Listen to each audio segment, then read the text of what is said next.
ஸ்ரீமதே ராமானுஜாய நமஹா.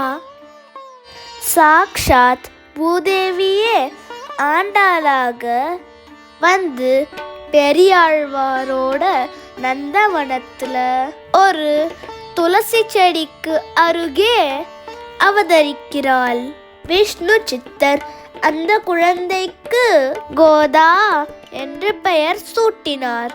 கோதா என்றாலே மாலைன்னு அர்த்தம்.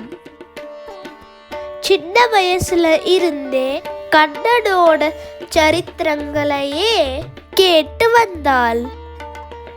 கண்ணனையே மணந்து கொள்ள வேண்டும் என்று ஆயர்பாடியின் கோபிகைகள் எப்படி கண்ணனையடைய மார்கழி நோன்பு நோற்றார்களோ அதே போல ஆண்டாளும் மார்கழி மாதம் 30 நாளும் மானசீகமாக நோன்பு நோக்கிறாள். 30 நாட்களுக்கு 30 பாசுரங்கள் என்று பாடி கொடுத்தாள்.